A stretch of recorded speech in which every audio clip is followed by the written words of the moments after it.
اعوذ باللہ من الشیطان الرجیم بسم اللہ الرحمن الرحیم اللہم صلی اللہ سیدنا محمد وعلی آل سیدنا محمد بعدد کل ذرۃ مئات مرۃ۔ آج کا میرا موضوع ہے ذکر اللہ اور ذکر مصطفیٰ صلی اللہ علیہ وآلہ وسلم سے روحانیت ہے۔ الحمدللہ رب العالمین والصلاة والسلام علی سید الانبیاء المرسلین وعلی آلہ وصحبہ اجمعین۔ آسمان، چاند، سورج، ستارے، غرض یہ کائنات کی ہر چیز وہ جو بہت خوبصورت ہے، عظیم ہے، لیکن اللہ انسان کو سب سے افضل بنایا، اشرف المخلوقات بنایا۔ اللہ نے فرشتوں کو حکم دیا کہ آدم کو سجدہ کرو۔ سوچو وہ فرشتے جو نور سے بنے، جو کبھی نافرمانی نہیں کرتے تھے، جن کی عبادت سے آسمان بھرے پڑے ہیں، انہیں حکم ملا اس انسان کے سامنے جھک جاؤ، کیونکہ انسان کی اصل قیمت بہت قیمتی ہے۔ اللہ نے ہمیں عقل دی، دل دیا، ایمان دیا، قرآن دیا، اور سب سے بڑی نعمت ہمارے پیارے آقا صلی اللہ علیہ وسلم کی امت میں پیدا فرمایا۔ قرآن مجید میں دو بڑے عظیم ذکر کا اللہ نے بیان فرمایا ہے۔ پہلا ذکر ہے اللہ تعالیٰ نے قرآن مجید کے اندر 21ویں پارے میں فرماتا ہے، بے شک اللہ کا ذکر سب سے بڑا ذکر ہے۔ اللہ کی ہدایت پہ چلنا، اس کے احکام ماننا، اس کی یاد میں خود کو ڈھانپ لینا، یہ سب ذکر اللہ ہے۔ جب بندہ نماز پڑھتا ہے، قرآن کی تلاوت کرتا ہے، روزے رکھتا ہے، زکوٰۃ دیتا ہے، عمرہ حج کرتا ہے، زکوٰۃ دیتا ہے، غرض ہر جو حکم جو قرآن میں موجود ہے اس پہ عمل کیا، تو یہ سب ذکر اللہ ہے۔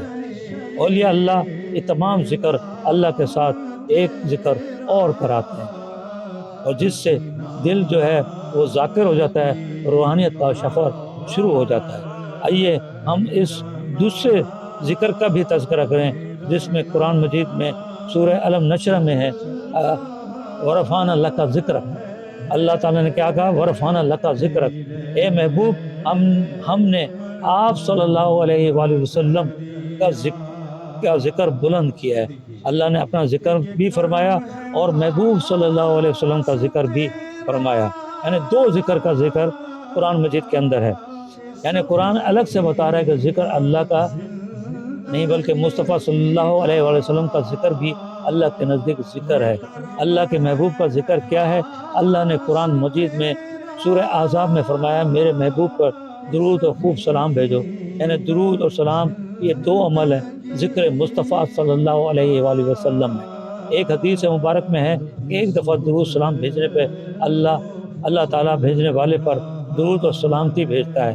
اب سوچیں جب اللہ تعالیٰ کسی شخص پر رحمتیں اور برکتیں اور سلامتی نازل کرے تو کتنی روحانیت میں اضافہ ہو جائے، اور پھر ہر چیز جو چیز ہمارے پیارے آقا صلی اللہ علیہ وسلم خود سنتے ہوں ان کو پیش کیا جاتا ہے تو وہ عمل کتنا عظیم ہے۔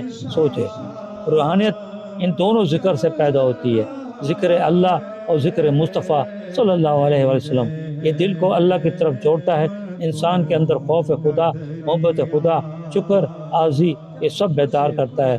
ذکر مصطفیٰ رسول اللہ صلی اللہ علیہ وسلم سے محبت رسول کا نور ہے، یہ دل میں عشق پیدا کرتا ہے۔ عشق ایسی روشنی ہے جو انسان کے باطن کو روشن کر دیتی ہے، جو درود و سلام کی کثرت کرنے سے اس کی زندگی میں ادب، حیا، پاکیزگی، نورانیت خود بخود آنے لگتی ہے۔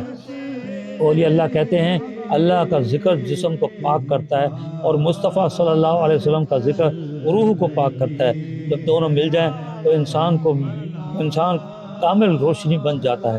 چرند پرند بھی ذکر کرتے ہیں، کائنات کی ہر چیز اللہ کی تسبیح بیان کرتی ہے۔ اولیاء اللہ فرماتے ہیں پرندے، ہوائیں، پانی، پہاڑ سب اللہ کا ذکر کرتے ہیں، اور انسان جب بھی اللہ کا ذکر کرتا ہے تو کائنات کے نغمے کے ساتھ ہم آہنگ ہو جاتا ہے، اور جب درود السلام کے نذرانے بھیجتا ہے تو فرشتوں کے صف میں کھڑا ہو جاتا ہے۔ درود شریف الفاظ نہیں، یہ رحمت کا سمندر ہے۔ جب بندہ درود پڑھتا ہے تو اس پر رحمت برستی ہے، غم دور ہوتا ہے، رزق میں کشادگی آتی ہے، دل روشن ہو جاتا ہے، گناہ معاف ہو جاتے ہیں، اور سب سے بڑی بات مصطفیٰ صلی اللہ علیہ وآلہ وسلم نظر کرم بھی حاصل ہوتی ہے۔ دونوں ذکر مل جائیں تو انسان بدل جاتا ہے۔ اگر صرف ذکر اللہ کرے تو خشیت بڑھتی ہے، اگر کوئی صرف درود و سلام کرے تو محبت بڑھتی ہے، لیکن جب دونوں مل جائیں اللہ کی یاد پلس مصطفیٰ صلی اللہ علیہ وآلہ وسلم کی محبت تو روحانیت کی تکمیل ہوتی ہے۔ ایسا بندہ نہ دنیا کا ہوتا ہے، نہ گناہوں کا وہ اللہ اور اس کے رسول کا ہو جاتا ہے۔ تو ذکر اللہ اور ذکر مصطفیٰ صلی اللہ علیہ وآلہ وسلم ہی واحد ذریعہ ہے روحانیت کے سفر کے لیے اور مومن بننے کے لیے۔ اس لیے آئیں آج سے ارادہ کریں ہم سب اللہ اور اس کے حبیب صلی اللہ علیہ وآلہ وسلم کے ذکر کریں اور ذکر بھی بلند کریں۔ اس دجالی دور میں دجال اور شیطان سے دور ہونے کا یہ واحد ذریعہ ہے، کیونکہ ذکر اللہ اور ذکر مصطفیٰ صلی اللہ علیہ وآلہ وسلم ہی واحد راستہ ہے جو ہم سب کو اللہ تعالیٰ اور اس کے پیارے حبیب صلی اللہ علیہ وآلہ وسلم سے جوڑ دیتا ہے۔ پھر جو اللہ اور اس کے حبیب صلی اللہ علیہ وآلہ وسلم کا ہو جاتا ہے وہ شیطان اور دجال سے بھی دور ہو جاتا ہے۔ اللہ تعالیٰ ہمیں ان کے راستے پہ چلا جن پہ تیرا نام ہوا، ان کے راستے پہ چلا جن پہ تیرا غضب ہوا۔ اللہ ہمیں زیادہ سے زیادہ ذکر اللہ اور ذکر مصطفیٰ کرنے کی توفیق عطا فرما۔ اللہم صلی اللہ سیدنا محمد وعلی آل سیدنا محمد بعدد کل ذرۃ میں آتا